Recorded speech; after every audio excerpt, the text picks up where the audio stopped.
करती जा रही है और बीजेपी 51 टिकट घोषित करने के बाद सन्नाटे में चली गई है। कोई परेशानी है सर? क्योंकि पहले चरण तक की 3 सीटें आपने 4 घोषित नहीं की हैं, कुछ तो है। देखिए, कई चरण में घोषणाएं करने के बाद भी आज समाजवादी पार्टी उतने प्रत्याशी की घोषणा नहीं कर पाई जितने हमने पहले ही सूची में कर दिया था। तो निश्चित रूप से कुछ सीटों पर समाजवादी पार्टी और कांग्रेस के प्रत्याशी अगर घोषित हो जाते तो स्ट्रेटजी का एक हिस्सा है, हम भी सारी घोषणाएं कर देते। थोड़ा वेट एंड वॉच की स्थिति है, लेकिन निश्चित रूप से प्रत्याशियों की घोषणा करने के मामले में, चुनाव की तैयारी के मामले में, चुनाव के कार्यक्रम में के आधार पर कार्यकर्ताओं को और संगठित करने के मामले में, मतदाता सूची तक का प्रबंधन करने के मामले में भारतीय जनता पार्टी निश्चित रूप से सारे राजनीतिक दलों से आगे है। और जैसे जैसे चुनाव आगे जा रहा है, भारतीय जनता पार्टी के विपक्ष में उत्तर प्रदेश के अंदर जो गठबंधन है वो और कमजोर होता जा रहा है। आज ही हमने देखा, अभी मैं कांग्रेस के प्रवक्ता राय साहब का भी वक्तव्य आपके चैनल पर सुन रहा था, आपने भी सुनाया है। वो अपने वक्तव्य में ही कह रहे हैं कि अगर बसपा हमारे साथ होती तो हम फायदे में और पहले राउंड में हम लोग तो मुझे लगता है कि वो ये भी स्वीकार रहे हैं कि वो जी आप बोले कंटिन्यू।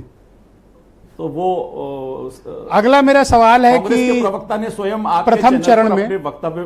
प्रथम चरण के जो चुनाव हैं संजय जी, उसमें नॉमिनेशन शुरू हो गए हैं। आप कह रहे हैं कि सीट इसलिए घोषित नहीं कर रहे हैं कि जरा वो घोषित कर लें, तो आप उनके हिसाब से अब चलेंगे जिनसे कह रहे हैं कोई मुकाबला ही नहीं है? नहीं, हम अपने हिसाब से चलेंगे, हम अपनी रणनीति के हिसाब से चलेंगे। और मुझको लगता है कि रणनीति के कुछ अंग होते हैं, लेकिन भारतीय जनता पार्टी की तैयारी पूरी है। ब्रजेश भाई, उत्तर प्रदेश के 75 संसदीय क्षेत्र में भारतीय जनता पार्टी के जो संसदीय चुनाव कार्यालय हैं वो खुल चुके हैं। और जो चुनाव का प्रबंधन है, कौन चुनाव का संचालन करेगा, चुनाव का संचालन लोकसभा के स्तर पे कौन कौन करेगा, विधानसभाएं जो उसमें आती है उसमें चुनाव की प्रबंधन समिति कौन होगी, सारा का सारा भाजपा का स्ट्रक्चर हर रोज अपनी गतिविधियों को आगे बढ़ा रहा है। मुझको लगता है कि प्रत्याशी एक उस पूरी स्ट्रेटजी का एक छोटा हिस्सा है, लेकिन भारतीय जनता पार्टी की तैयारी पूरी है। और निश्चित रूप से भारतीय जनता मैं आपकी इस बात से सहमत हूं कि आपकी तैयारी है, आपकी बारात तैयार है, बारात सज भी गई है, जनवासा भी तैयार है, खाना भी तैयार है। सर दूल्हा कहाँ है?